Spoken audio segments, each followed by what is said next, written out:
So a billionaire hedge fund guru warns Trump's tariffs are harming us, okay? This isn't just anybody saying this, by the way. This is Ken Griffin, founder of Citadel and a Republican supporter, warned that Trump's tariffs create an uncertainty and chaos that hinder economic growth, making it difficult for multinationals to plan long-term. Speaking at a UBS group conference, he criticized Trump's bombastic rhetoric, stating, "It sears into the minds of CEOs and policymakers that we can't depend upon America as our trading partner." Griffin, who has donated millions to the Republicans, but not directly to Trump's campaign, believes tariffs could increase the U.S. deficit and make domestic companies less competitive and productive. Trump's tariff policies are causing businesses to struggle with supply chain and pricing, with Griffin pointing out that Canada's energy sector may now turn to China instead of the U.S. Trump imposed 25% tariff on steel and aluminum imports without exceptions or exemptions, and 10% tariffs on all Chinese goods, while threatening Canada and Mexico. Griffin warns that these moves could force U.S. allies to form new trade alliances, saying the damage has already been done. Tom, do you agree with them? It's hard to disagree with Ken Griffin's argument the way he's putting it. But I think also he's getting out in front. And what he's getting out in front on is about the disruption. The market jumps up, the market jumps down. The market jumps up, the market jumps down. But the market hasn't had permanent change related to tariffs, nor have we had economic statistics that we can point to related to tariffs. But we have had a market that's been jittery, a stock market. Okay.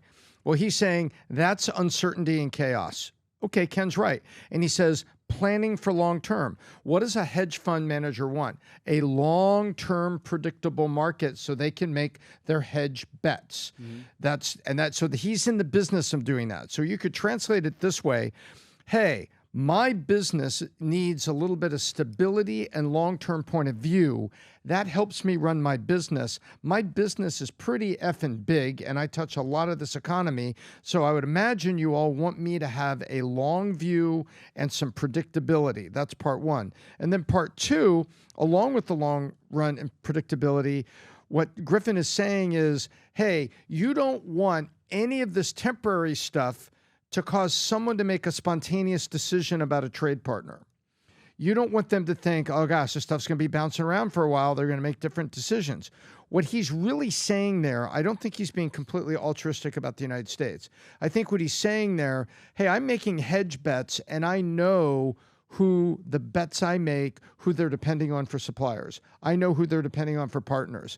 And if you mess that up, it's like suddenly telling me there's 61 cards in the deck rather than 52. Ah, crap. What are the other 11? Was there more aces, more jacks, or a bunch of twos and threes?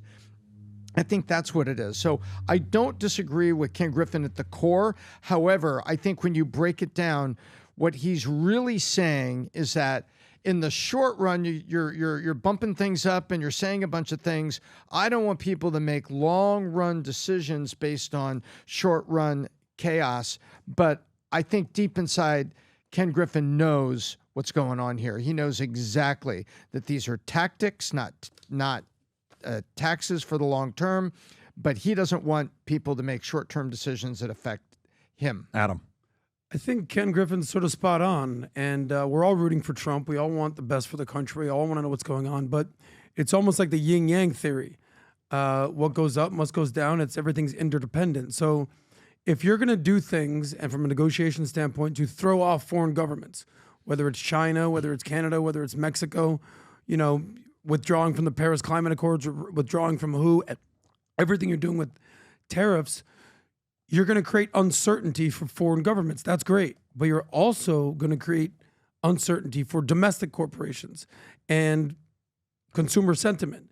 So just like you're throwing people off with the negotiation tactic, from a foreign standpoint, you're also going to throw people off from a domestic standpoint.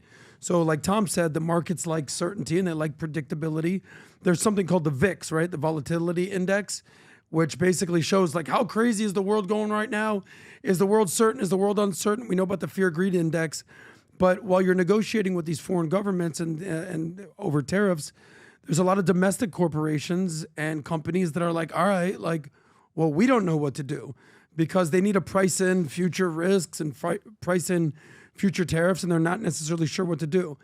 from a consumer standpoint, people like stability, people like clarity, and there might not be a lot of that right now. So basically, if you're disrupting foreign governments, you're also disrupting some of the domestic. But let me take it. Yeah, let me tell you on a part where I don't know if I agree with Ken Griffin, and here's the part. Okay, for me, common sense. When you think about the keyword retaliatory, reciprocal tariffs. What is a reciprocal tariff? Rob, if you can pull up this New York Post story that came out. So if somebody, Vinny, you don't have to be a business expert. You don't need an MBA. You don't even need to be a business person, salesperson. You can be any average person. If somebody has a 10% tariff on you, but you have 0 tariff on them, is that fair? No. What should the right number be? 10 and 10. 10 and 10. Yeah. Okay, cool. If you're going to charge me 10%, I'm going to charge you 10%. Why not? Is there anything wrong about that? Absolutely not. Now, what if I've been doing 10% on your country for the last 30 years and you've done 0 on me to make up the last 30 years of me only putting 10 on you and 0 on me? Is it fair for you to do 20 on me for a few years to catch up? 100%. That's something you can debate. Yeah. But what I'm saying is that's something you don't need a degree to process that. No, and I don't. Yeah. That's I have an associate's, but right. still. So if you read the Trump to impose reciprocal tariffs is a bold move. Why is it a bold move? Here are the possible risks and rewards. Go a little bit lower. Why? I don't even understand why they're saying it's a bold move. They're tariffing you. You shouldn't do it to them reciprocal? Well, what do you mean a bold move? I don't even like the word bold in that title. It's a very straight up move. The idea is straightforward. I agree. If another country imposes a tariff on American products, the U.S. will respond by applying the same tariff to that country's goods. Common sense. The strategy is intended to create a fairer trade environment, but could also escalate tensions and potential trigger a new tariff war. Why would it? Why would it do that? The European Union currently placed a 10% tariff on cars imported to U.S., whereas the U.S. only charges 2.5%. Why? Why? I don't know. Give me the 7.5%. So you get to send your BMWs, Mercedes, everything. We got to pay that 10 points. But we send our Ford, we send our GMC, we send all that. So we only do 2.5. The goal of Trump's reciprocal tariff is to eliminate these imbalances. I agree.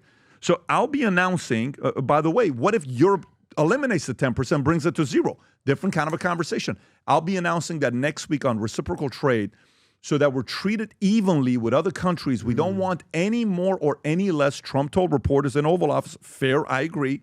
The president added that he planned to hold a press conference on the matter as well as a meeting on the issue either Monday or Tuesday.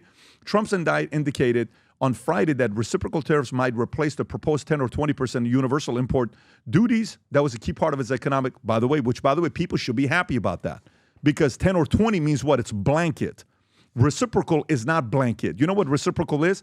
So if I say 20% on everybody, but you don't tariff me, come on. Yeah. You know what I'm saying? But if I say, what do you impose on me? 15%. 15% back. We're at 7, we're going to 15. No. Then lower your 15 to 7, because that's what I'm making. So then maybe BMW cars will be cheaper for us. Go ahead, do it, lower it for us, right? Please. And $80,000 cars now $72,000. We'll take that $7,000, $8,000 savings.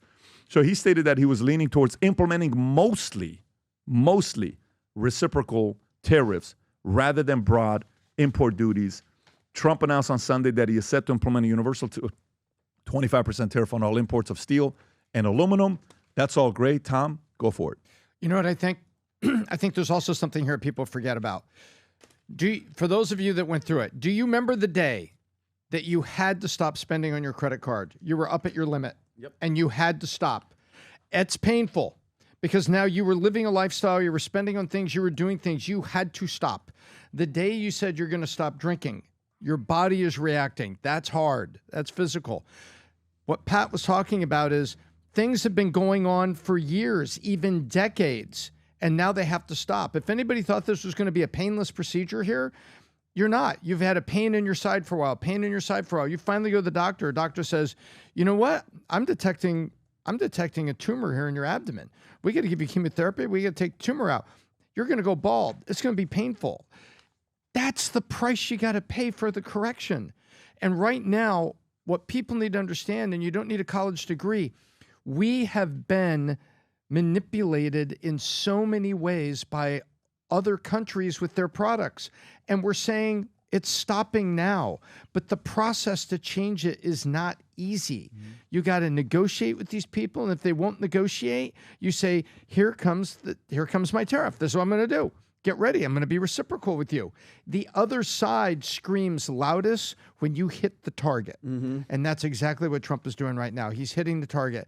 And this is painful. It is not easy to undo this stuff.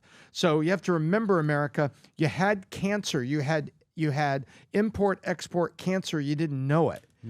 And now to get through it and to remove the tumor of unfairness from the other side, this is a negotiation. Yeah.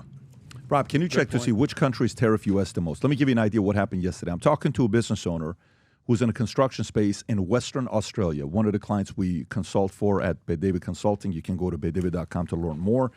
So I'm talking to this guy, and he says, I'm trying to compete for the other business, but I can't because my clients, my competitors that I'm competing with are non-union, and I do union work, and so union work causes my cost and labor to be 20% higher. So I said, okay, so how are you competing with, I said, your competitors, what percentage of them are non-union? 90%. I said, so does the quality of union when you do the work, is it better than non-union? Not necessarily.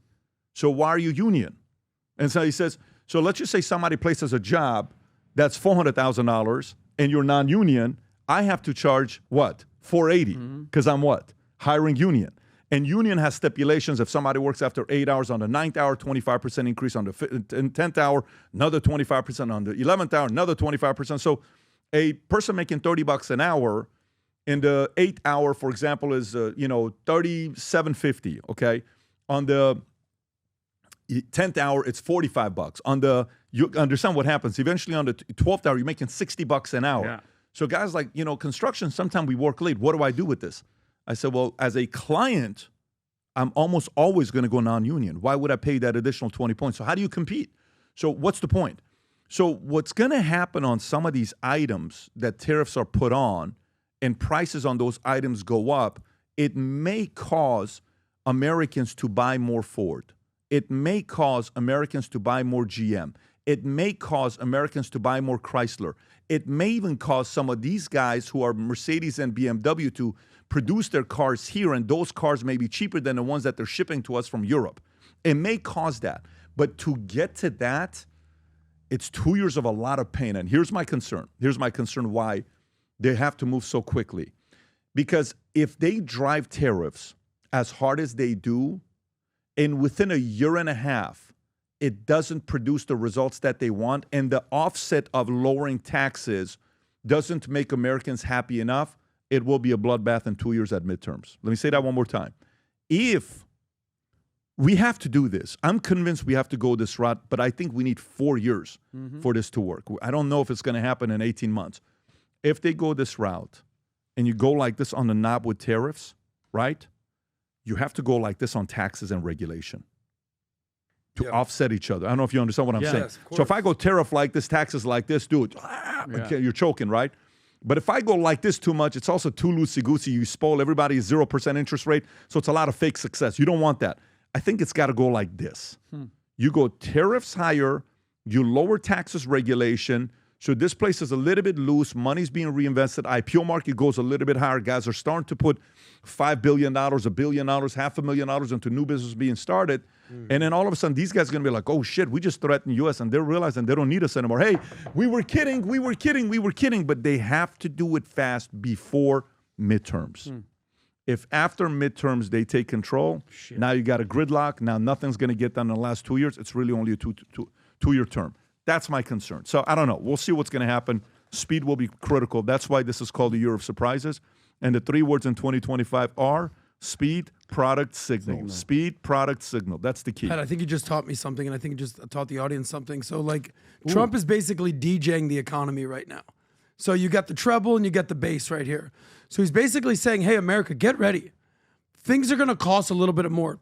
Tom said basically you're going to have to go through a little bit of pain. What's the pain? Paying higher prices. So how can we offset that with the DJ PBD out in the house? We're going to lower the base a little bit, aka your taxes, and we're going to increase the treble out here right now. So it might be music to your ears. Trump is a brilliant marketer. He has to basically make people understand one thing. Be very clear. I'm going to be raising tariffs. It's going to raise prices, but I'm going to be lowering your taxes to offset this. It's a messaging campaign. If he can convey the message to the American people, hey, need you to go out there and buy American, need you to have an American pride, get out there and buy American. Remember like X amount of years ago when we wouldn't eat French fries? Yeah, It was like, freedom fries. we're going freedom fries now. Yeah. No more French fries, freedom fries. Everyone was like, okay, I guess we're not eating French fries anymore. But the messaging was understood. All right, we need some freedom. Yeah. That's what Trump needs to convey, because I think most people don't understand what the hell's going on with these tariffs. And I think that's what Ken Griffin is sort of alluding to. Yeah. So if we understand, like DJ PBD over here, turn up the treble, a little bit of bass, like Warren G, I think we're going to be all right. Just hit the east side on the LBC, that's right. mission trying to find Mr. Warren Mr. G. DJT. Yes, seeing the car full of girls. Ain't no need to. That's true. No need to trick. Yep. All right, so it is what Let's it is. see what's up with 1213. Yeah. Let's go, guys. Let me give you the big announcement. March 4th, 3 p.m. to 4 p.m., put it in your calendar. We're announcing a massive upgrade to Connect. If you have not yet downloaded the app and used it, for some of you that are using the app, you know we're communicating on a regular basis. How much business is being done? A guy connects me 6 months ago saying, Pat, I want to go out there and become a professional sports owner one day. I said, hey, man, keep dreaming. That's good. I used to dream as well. He says, no. I'd like to do that now. I said, what kind of money you got? Do you have cash? He says, I'm sitting on $100 million. My net worth's at $300 million. I said, let me introduce you to my guy. Introduce him to the guy. 6 months later, he becomes a professional sports owner of the team that he wanted to get. And that was all because of Connect. These are contacts, relationships that happen on Connect. But on the 4th, we're introducing something called the circle economy. So imagine all of you that are watching this, all of you that are curious about the stories, that like debate, that like these discussions, but you want to be able to communicate with the entire community of PBD Podcast in a circle. Like you get to say, did you see this? Did you see that throughout the entire day? That'll be launched, and you'll get access to our notes that we're having on the podcast that we go through. Only people on the circles will have that. You'll get a behind-the-scenes stuff that we do, and you'll get a chance to create your own circle, get compensated, will be recognized and rewarding. And on top of that, I'm announcing a contest. On that day, folks, we every year, we got the biggest suite at the Kentucky Derby. Ooh. We were there last year. Oh. I took my kids. Dylan was going around spending time with everybody, making bets. It was a hilarious Spending time. my money too. Spending and making money. Making as well, money. But it was a good time. Dylan the bookie. Dylan the bookie. We had a phenomenal time. We have the biggest suite on the 5th floor. Right at the finish, when the race ends, they call it the most exciting 2 minutes in sports. And we want to invite you to come and join us. These are not $5,000 seats. These are not $10,000 seats. But we want to invite you to come and join us. And it's a contest tied to Connect. Whatever you do, download the app. More importantly, get on your calendar, put it in there for March 4th, and go to this website that we have here, Rob, vtwebinar.com. Go to vtwebinar.com. Sign up now. This will be packed, and we'll be making a lot of announcements. A lot of unique people will be on there talking about their circles as well. So having said that, cannot wait to see you guys March 4th, 3 p.m. Go to vtwebinar.com. Register, secure your spot, because it will be a massive, especially for those of you that watch PBD Podcast. Look forward to seeing you there. If you enjoyed this video, you want to watch more videos like this, click here. And if you want to watch the entire podcast, click here.